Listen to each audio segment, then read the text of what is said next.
ऐसे ही आज भी कुछ धुंधकारी हैं जो अपनी माँ को मार मार के घर से निकाल देते हैं। ये हमारी एक मैया है, आप दर्शन कीजिए।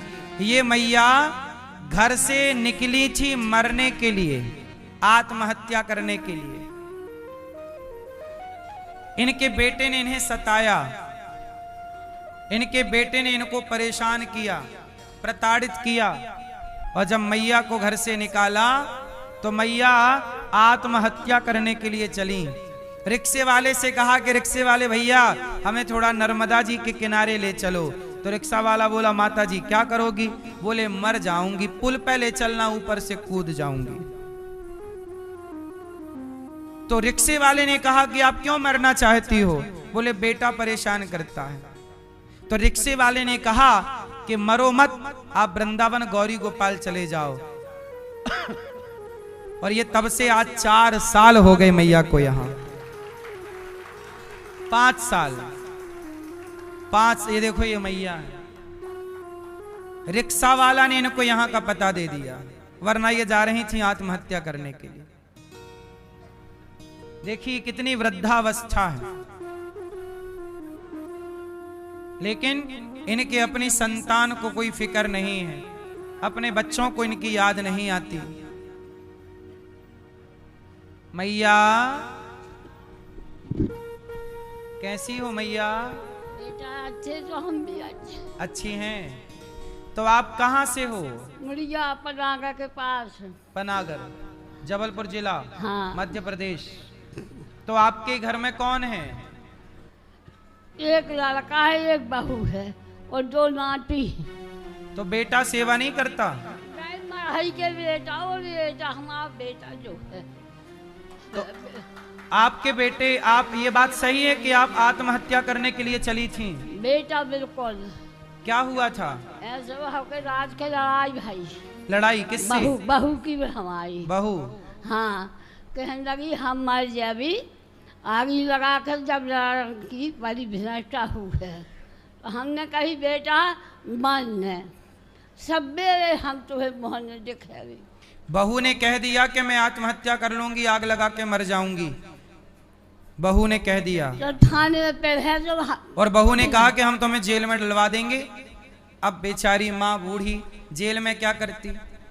फिर हम आते तो एक डब्बा लाए है और एक धोती और एक बिलास से भुन सारे पाया चलइया चौहानी हो अब तक रहे। चले जैसे ही हम आए हैं पनागा में और सही ऑटो बाहर खड़े हो। तो हमने कही बेटा हमें बैठा लो। कहाँ जा हम आता रहा, हम बैठ कर जा। कहना कहाँ जा हम आता रहा।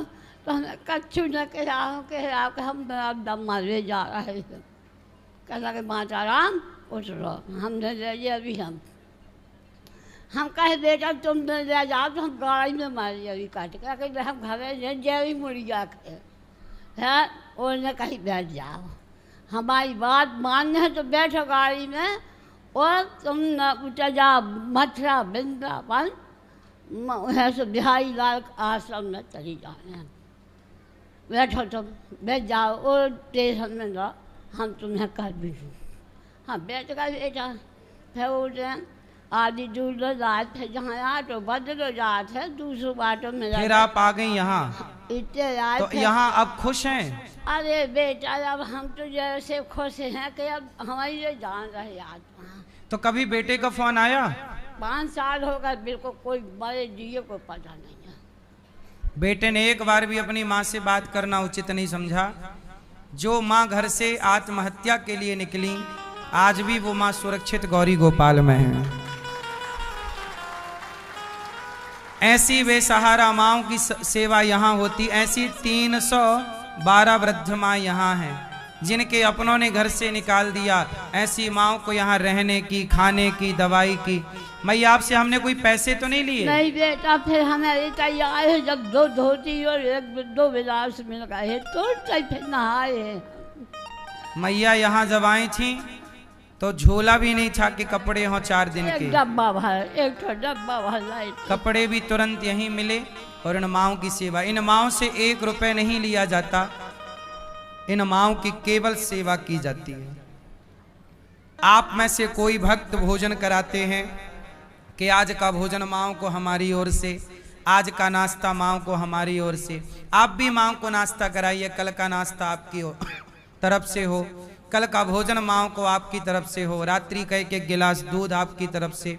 आपको तो 2-4 लोगों के लिए कमाना रहता है, परिवार में आपके 4 लोग होंगे, 6 लोग होंगे, 10 लोग होंगे, इतना बड़ा परिवार होगा आपका 10 लोगों का।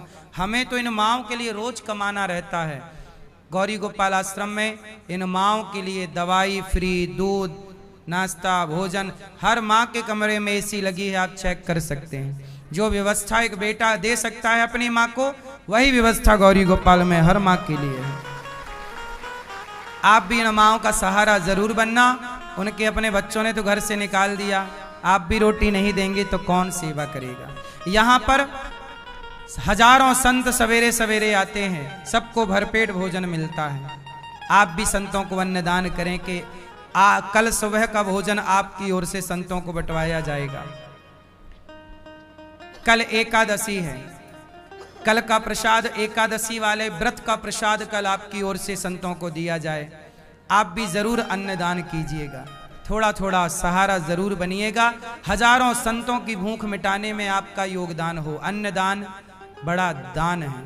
यहाँ अखंड रसोई चलती है, आप भी संतों को भोजन एक दिन का कराओ, रसोई की सेवा कराओ कि कल की सेवा आपकी ओर से हजारों भक्तों को भोजन मिले। बताओ ये अन्नदान पाप है या पुण्य है?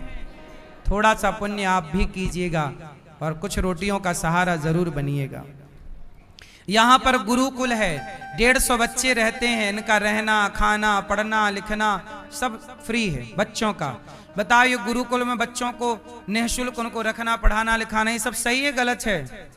आप भी इन बच्चों के माता पिता बनकर सहयोगी बनिए और थोड़ा थोड़ा बच्चों को अन्नदान कीजिए। कॉपी किताब का जो सहयोग आप कर सकें, एक बच्चे को आप गोद ले सकते हैं और बच्चे का साल भर की शिक्षा में सहयोगी बन सकते हैं।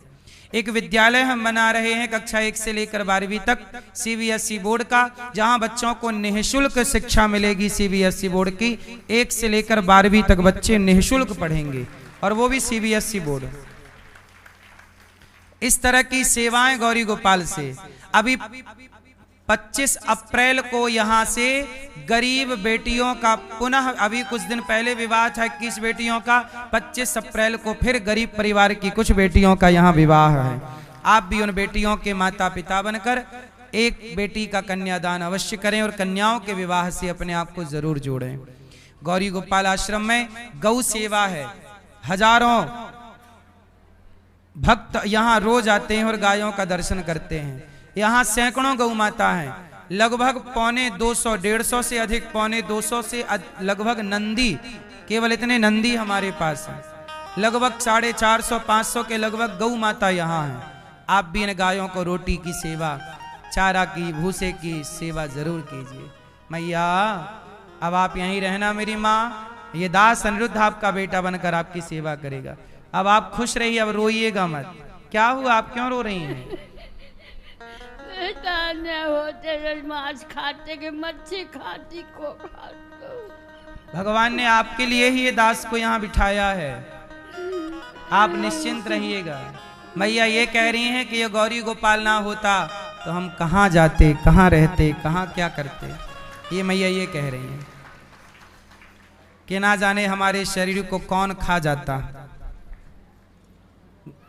ये मैया को देखो ऐसी बेसहारा, बताओ बेसहाराओं को सहारा देना ये पाप है कि पुण्य? आप भी थोड़ा सा पुण्य कीजिए और किसी माँ को आप भी सहारा जरूर दीजिएगा। इससे बड़ा पुण्य नहीं साहब। पैसा खूब कमाना, और पैसे का एक उपयोग ये भी है कि आप इस पैसे से पुण्य कर सकते हैं, किसी की आंखों के आंसू पहुंच सकते हैं। कुछ भक्तों ने सहारा दिया है। आओ ऐसे दानवीर महापुरुषों का नाम श्रवण करें जिन्होंने धन को धर्म से जोड़ा है।